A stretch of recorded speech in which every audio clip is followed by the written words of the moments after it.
जी नमस्कार दोस्तों, आज के इस वीडियो में हम EMRS फेज 2 में जो TGT की एलिजिबिलिटी क्राइटेरिया है उसके बारे में जानेंगे। इसमें बहुत सारे सवाल हैं, बहुत सारे प्रश्न हैं जिनका हम जवाब आपको आज इस वीडियो में देंगे और हम जानेंगे कि TGT के विभिन्न सब्जेक्ट्स के लिए क्या-क्या एलिजिबिलिटी क्राइटेरिया है, म्यूजिक के लिए क्या है, आर्ट के लिए क्या है, साइंस के लिए क्या चाहिए, मैथ के लिए क्या चाहिए, सोशल स्टडीज़ के लिए क्या चाहिए, वो सारी चीज़ें डिस्कस करेंगे।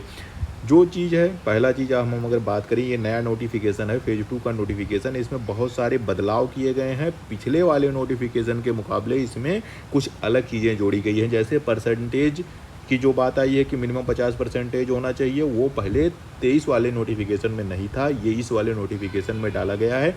और बहुत सारी चेंजेस PET में भी किया गया है, जिसमें BPED और सारी चीज़ों को लेके आया, उसका हमने एक सेपरेट वीडियो अलग बना दिया है। तो ये सारी चेंजेस हुए हैं, उन सारी चीज़ों को डिस्कस करेंगे। पहले एज लिमिट की बात कर लें, 35 साल होना चाहिए। TGT अप्लाई करने के लिए अधिकतम आयु सीमा 35 साल है। SC ST OBC को छूट दी गई है। SC ST को 5 साल मिलता है, OBC को 3 साल मिलता है। अगर EMRS के एम्प्लॉई हैं तो आपको 55 साल तक आप जो है ये फॉर्म भर सकते हैं।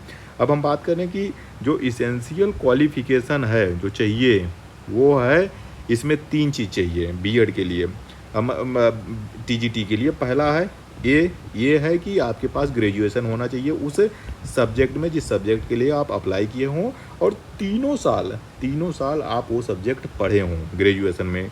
दूसरा है बी फॉर BEd, आपके पास BEd होना चाहिए। BEd भी 50% के साथ आप पास हुए हों BEd। और C है CTET। तीसरा जो क्वालिफिकेशन है वो आपके पास CTET होना चाहिए, यानी पेपर जो सेकंड है वो आप क्वालिफाई हों।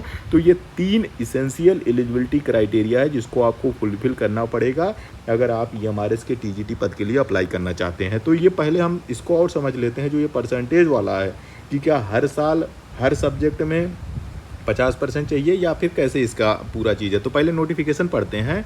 पहला ये दिया गया है कि 4 years integrated graduation degree course from NCTG recognised institution with at least 50% marks in all subject individually and as well as in aggregates. पहला कह रहा है कि 4 साल का अगर आपने, ये जो पहला क्वालिफिकेशन है बैचलर्स इन डिग्री, बैचलर यानी ग्रेजुएशन डिग्री इन सब्जेक्ट, तो पहला कह रहा है कि आपके पास इंटीग्रेटेड 4 साल का जो कोर्स होता है वो है, प्लस उसमें क्या होना चाहिए, 50% मार्क होने चाहिए सभी सब्जेक्ट में इंडिविजुअली। अगर आपने 3 सब्जेक्ट ले रखे हैं, हिंदी मान लीजिए ले रखा है, इंग्लिश ले रखा है और एक सब्जेक्ट और ले रखा है, तो सब में मिला के आपके 50% मार्क होने चाहिए। और फिर क्या होना चाहिए, इन एग्रीगेट्स, मतलब पूरे सबका मिला के, तीनों सब्जेक्ट का मिला के, तीनों साल का एक साथ मिला के जो एवरेज आ रहा है वो 50% या उससे अधिक होना चाहिए। अब दूसरा है, और इंटीग्रेटेड नहीं है तो बैचलर डिग्री हो या फिर ऑनर्स डिग्री हो, जिसमें यही कहा गया कि 50% मार्क्स होने चाहिए आज सब्जेक्ट में,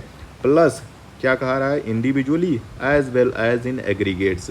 यहाँ पे ये चीज़ याद रखना है कि यहाँ ईयर से कोई मतलब नहीं है। आपने फर्स्ट ईयर में मान लीजिए आप किसी सब्जेक्ट में 48% पा गए हैं, सेकंड ईयर में आप 50% पा गए, थर्ड ईयर में आप 60% पा गए, तो इसका मतलब नहीं है कि आप इनएलिजिबल हो गए, क्योंकि आपका जो है फर्स्ट ईयर में जो है 50% से कम था। ये नहीं है, तीनों साल का आप जोड़ लीजिए, तीनों साल का एवरेज निकाल लीजिए। अगर 50% बन रहा है या उससे ऊपर बन रहा है तो आप एलिजिबल हैं। इसी तरह से आपको हर सब्जेक्ट का निकालना है, और फिर एक बार क्या करना है, सभी सब्जेक्ट का, तीनों साल के सभी सब्जेक्ट का जोड़ के जो था उसका एवरेज निकालना है। तो ये आपका पूरा एग्रीगेट पता चल जाएगा हर सब्जेक्ट का, और फिर एक बार पूरा टोटल जो है आपको हर सब्जेक्ट के, तीनों सब्जेक्ट जो आपके हैं उनको जोड़ के आपको निकाल लीजिए। अगर आपके 50% एग्रीगेट में बन रहा है यानी टोटल में बन रहा है, और हर सब्जेक्ट का तीनों साल मिला के एवरेज बन रहा है 50 या उससे ऊपर, तो आप एलिजिबल हैं। यहाँ पे जो है साल वाइज कोई मतलब नहीं है। फिर भी अगर आपको इसमें कोई डाउट हो तो हमने जो यूट्यूब, ज्ञानालय का यूट्यूब है का जो कम्युनिटी सेक्शन है उसमें हमने ईमेल, हेल्पलाइन नंबर, कमिश्नर जो हैं उनका ईमेल आईडी वो सब शेयर कर दिया है, नीचे कमेंट में भी दे दिया है, टेलीग्राम में भी दे दूंगा। आप उनको भी ईमेल करके इसके बारे में और जानकारी प्राप्त कर सकते हैं, उससे प्रश्न पूछ सकते हैं। अब हम बात कर लेते हैं, इसी में और लिखा हुआ पोस्ट ग्रेजुएशन वाले भी एलिजिबल है अगर उस कंसर्न सब्जेक्ट में या उससे स्पेशलाइज सब्जेक्ट में 55% मार्क्स के साथ या इक्विवेलेंट ग्रेड पाएँ, वो भी एलिजिबल हैं। लेकिन उसमें क्या होगा कि ग्रेजुएशन लेवल पे 3 साल तक उन्होंने वो कोर्स पढ़ा हो, मतलब वो सब्जेक्ट पढ़ा हो, वो भी एलिजिबल हैं।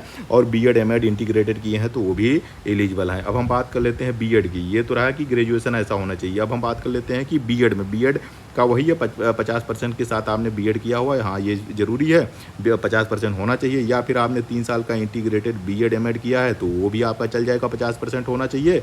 या फिर रीजनल लैंग्वेज वालों को यहाँ पे थोड़ा सा छूट दिया गया है, बीएड वालों में सिर्फ रीजनल लैंग्वेज वालों को, वो भी थोड़ा समय के लिए। फिर तीसरी जो इसेंशियल क्वालिफिकेशन है वो सीटेट की है। सीटेट हमने पहले कहा, सीटेट आपको क्वालिफाइड होना चाहिए, जो आपका पेपर सेकंड होता है सीटेट का टीजीटी के लिए, वो आप क्वालिफाइड हो। और यहाँ पे एक और चीज़ लिखा हुआ है कि सीटेट का सर्टिफिकेट इशूड हो गया हो ऑन आर बिफोर जो कट ऑफ डेट है। कट ऑफ डेट है आपकी 23/10/2025।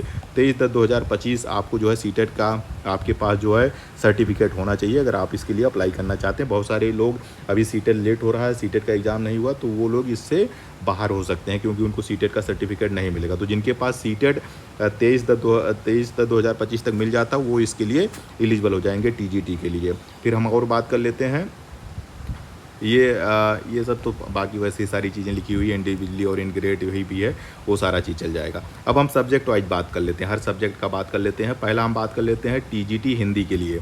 टीजीटी हिंदी के लिए कहें आप जो है आप बीए किए हों, 3 साल आपका हिंदी उसमें रहा हो, 3 साल आप हिंदी पढ़े हों ग्रेजुएशन लेवल पे, मेन सब्जेक्ट के रूप में हिंदी रहा हो।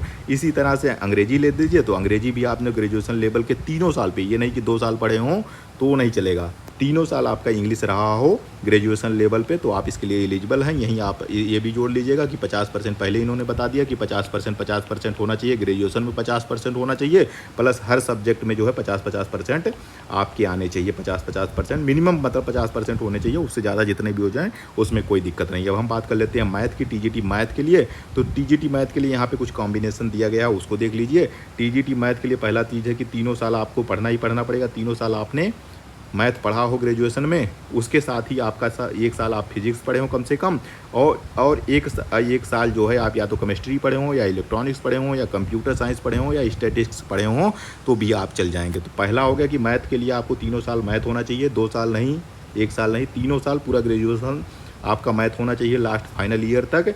उसके साथ ही फिजिक्स या 1 साल कम से कम पढ़े हों, और chemistry, electronics, computer science, statics में से कोई एक जो है वो आप इसमें से पढ़े हों 1 साल के लिए तो आप एलिजिबल हैं। और एक यहाँ पे है कि जो सीबीएसई यानी जो होता है चॉइस बेस्ड क्रेडिट सिस्टम से जो पढ़े हैं वो भी इसके लिए एलिजिबल हैं, वो भी अप्लाई कर सकते हैं। यहाँ पे ये लिखा हुआ है कि जो कैंडिडेट बीएससी ऑनर्स किए हैं फिजिक्स में या केमिस्ट्री में वो एलिजिबल नहीं है टीजीटी मैथ के लिए। अगर आपने बीएससी ऑनर्स फिजिक्स या केमिस्ट्री में किया है तो आप मैथ के लिए एलिजिबल नहीं है। अब हम बात कर लेते हैं टीजीटी साइंस की। टीजीटी साइंस की बात कर लेते हैं तो पहला चीज़ है कि आपने जो है 3 साल ग्रेजुएशन में क्या पढ़ा हो, बायोलॉजी पढ़ा हो, लाइफ साइंस पढ़ा हो, बॉटनी पढ़ा हो या जूलॉजी पढ़ा हो मेन सब्जेक्ट के रूप में, ये 3 साल आपके रहा हो। कौन सा, चाहे बायोलॉजी रहा हो, चाहे लाइफ साइंस रहा हो, चाहे बॉटनी, चाहे जूलॉजी, ये 3 साल आपने पढ़ा हो। उसके साथ हमें 1 साल का ये चाहिए, मेन सब्जेक्ट तो ये हो गया, बायोलॉजी चाहिए या लाइफ साइंस रहे हो, बॉटनी रहे या जूलॉजी रहे, ये 3 साल आपने पढ़ा हो ग्रेजुएशन में। इसके साथ ही 1 साल कम से कम, एक साल केमिस्ट्री रहा हो, 1 साल बॉटनी या 1 साल जूलॉजी रहा हो, या फिर 1 साल जो है केमिस्ट्री रहा हो या तो जूलॉजी रहा हो, 1 साल जो है केमिस्ट्री रहा हो या बॉटनी रहा हो। तो ये है कि ये मेन आपके साथ 3 साल ये पढ़ा होना चाहिए और साथ में कम से कम इन 2 सब्जेक्ट में से 1 साल कम से कम आप इसकी पढ़ाई किए हों तो आप जो है टीजीटी साइंस के लिए एलिजिबल हो जाएंगे। और ये भी जो है चॉइस बेस्ड क्रेडिट सिस्टम वाले भी इसमें एलिजिबल हैं। अब आ जाते हैं कि जो है सोशल स्टडीज़ के बारे में। सोशल स्टडीज़ में क्या एलिजिबिलिटी है, तो यहाँ पे देख लीजिए कि जो है studied any 2 subjects out of history, पहले इतिहास हो गया, ज्योग्राफी हो गया यानी भूगोल हो गया, इकोनॉमिक्स हो गया, पॉलिटिकल साइंस हो गया at graduation level undergraduate course 3 years degree level out of which 1 must be either a history या फिर geography in all 3 years of graduation as an elective subject and second subject at least 1 year या 2 semester के लिए। उन्होंने ये कहा किया है कि जो लोग ग्रेजुएशन किए हैं हिस्ट्री में 2 सब्जेक्ट तो कम से कम आप पढ़े हों, history, geography, economics and political science आपका इनमें से कोई रहा हो ग्रेजुएशन में। इसके साथ ही हिस्ट्री या फिर जियोग्राफी आपको 3 साल पढ़ा होना चाहिए। हिस्ट्री या जियोग्राफी अगर आपका 3 साल है तो आप टीजीटी सोशल स्टडीज़ के लिए एलिजिबल हैं। यहाँ पे भी जो मोड वाले ये भी एलिजिबल हैं। अब रीजनल लैंग्वेज की बात कर लेते हैं, टीजीटी रीजनल लैंग्वेज की। तो जो रीजनल लैंग्वेज की सब कहा है कि जो रीजनल लैंग्वेज वालों का इलेक्टिव सब्जेक्ट रहा हो, तीनों साल आप जो है उसमें भी जिस रीजनल लैंग्वेज में अप्लाई कर रहे हैं उसमें आपने पढ़ा हो। यहाँ पे थोड़ा सा छूट दिया गया है इनको रीजनल लैंग्वेज वालों को। अब हम बात कर लेते हैं टीजीटी कंप्यूटर साइंस वालों को। टीजीटी कंप्यूटर साइंस वाले, एक अच्छी खबर इनके लिए है कि एनबीएस और केबीएस में टीजीटी कंप्यूटर साइंस के लिए भी बीएड अनिवार्य कर दिया गया है। बीएड अनिवार्य हो गया है। जो उनका रिवाइज्ड रिक्रूटमेंट रूल्स आया था उसके अकॉर्डिंग जैसे मुझे याद आ रहा है कि टीजीटी कंप्यूटर साइंस के लिए भी बीएड उन्होंने अनिवार्य कर दिया है। लेकिन यहाँ पे बीएड अनिवार्य नहीं है, बीएड की ज़रूरत यहाँ पे नहीं है। आप यहाँ भर सकते हैं फॉर्म, लेकिन जब आपका प्रमोशन होगा तो उसके लिए आपको बीएड की ज़रूरत पड़ेगी। टीजीटी से जब आप पीजीटी बनेंगे, जब आपका प्रमोशन होगा तो उसके लिए बीएड की ज़रूरत पड़ेगी। अगर आपने उसी दौरान, तब तक आप बीएड कर लीजिएगा, उससे कोई दिक्कत नहीं है। तो यहाँ पर जो है टीजीटी कंप्यूटर साइंस के लिए है कि बैचलर डिग्री होनी चाहिए किसमें, कंप्यूटर एप्लीकेशन में, यानी बीसीए किए हो, 50% मार्क्स आपको चाहिए ही चाहिए। या फिर आपने ग्रेजुएशन किया हो कंप्यूटर साइंस में या आईटी में, उसमें भी 50% मार्क्स चाहिए। सब्जेक्ट कंसर्न में आल्सो इन एग्रीगेट में, मतलब उस सब्जेक्ट में कंप्यूटर साइंस या आईटी में 50% मार्क्स चाहिए, प्लस ओवरऑल जो आपका फाइनल जो है परसेंटेज बनना उसमें भी 50% था, उससे अधिक मार्क्स होने चाहिए। कंप्यूटर साइंस जो है वो आपको तीनों साल पढ़ा होना चाहिए, इसके लिए ज़रूरी है। इसके साथ जो है जो बीटेक किए हुए हैं कंप्यूटर साइंस में या इंफॉर्मेशन टेक्नोलॉजी में 50% मार्क्स के साथ, वो भी इसके लिए एलिजिबल है। यहाँ पे नोट कर लीजिए कि it is clarified that promotion to the post of PGT computer science, future में आपको बीएड की ज़रूरत पड़ेगी अगर आपको प्रमोशन चाहिए होगा। तो यहाँ पे आपको फॉर्म भरने के लिए बीएड की ज़रूरत नहीं है। टीजीटी कंप्यूटर साइंस के लिए बीएड की ज़रूरत नहीं है। तो लग के जम के तैयारी कर लीजिए, आपका जो है टीजीटी कंप्यूटर साइंस हो जाएगा। आगे फिर भविष्य में पढ़ते हुए बीएड भी कर लीजिएगा। डिजायरेबल ओवरऑल का कोई मतलब है नहीं, आप सीधे कटाव में आइएगा, उससे आपका काम हो जाएगा। आर्ट टीचर की बात कर लेते हैं। आर्ट टीचर के लिए एसेंशियल क्वालिफिकेशन है कि बैचलर डिग्री हो ड्राइंग या पेंटिंग में, ड्राइंग एंड पेंटिंग में, स्कल्पचर में, ग्राफिक आर्ट्स में, फाइन आर्ट में, विजुअल आर्ट में 50% मार्क्स होना चाहिए आपके साथ, आप उसमें एलिजिबल हैं। ठीक है, इसके साथ ही और कुछ नहीं, बीएड वर्ड इसमें भी ज़रूरत नहीं है। सिर्फ बैचलर डिग्री होनी चाहिए ड्राइंग एंड पेंटिंग में, स्कल्पचर में, ग्राफिक आर्ट्स में, फाइन आर्ट में, विजुअल आर्ट में, रिकॉग्नाइज यूनिवर्सिटी से 50% मार्क्स आपके होने चाहिए। जो आपने स्टडी किया हो उसमें मेन में सब्जेक्ट को तीनों साल पढ़ा हो, प्लस 50% आपके मार्क्स होने चाहिए। आप इसके लिए आर्ट टीचर के लिए एलिजिबल हैं। बीएड की यहाँ पे भी, आर्ट टीचर के लिए भी बीएड की कोई ज़रूरत नहीं है। बाकी जो है एनबीएस केबीएस में देख लीजिए, उसमें शायद अब बीएड आने वाला है, तो आप यहाँ पे मौका है। अगर आपके पास बीएड नहीं है लेकिन ये डिग्री है तो भी आप इसमें ये फॉर्म दे सकते हैं, आप ये एप्लीकेशन भर सकते हैं और इसमें आप सिलेक्शन ले सकते हैं। अब इसी पे हम बात कर लेते हैं म्यूजिक टीचर की।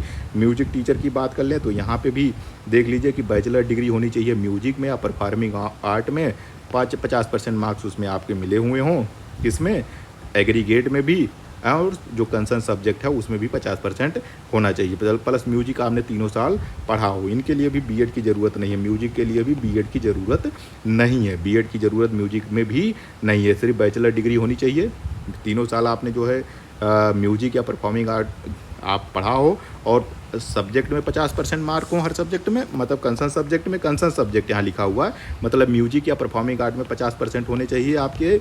और जो है पूरा एग्रीगेट जो होता है, फाइनल जो मार्कशीट है उसके हिसाब से भी 50% मिनिमम आपका जो है होना चाहिए। बीएड की कोई ज़रूरत नहीं है। पीटी की हमने पहले से ही पढ़ लिया था, उसके लिए अलग वीडियो हमने बना दिया, वो आप लोग जो है नीचे उसमें कमेंट में भी मिल जाएगा, और वीडियो हमने पहले ही अपलोड कर दिया पीटी के बारे में, वो भी आप उसमें देख सकते हैं। इस संबंध में और कोई जानकारी हो, कुछ और चीज़ चाहिए तो ज़रूर कमेंट करके बताइएगा। वीडियो कैसा लग रहा है ये भी कमेंट करिएगा, लाइक शेयर सब्सक्राइब जरूर कर दीजिएगा।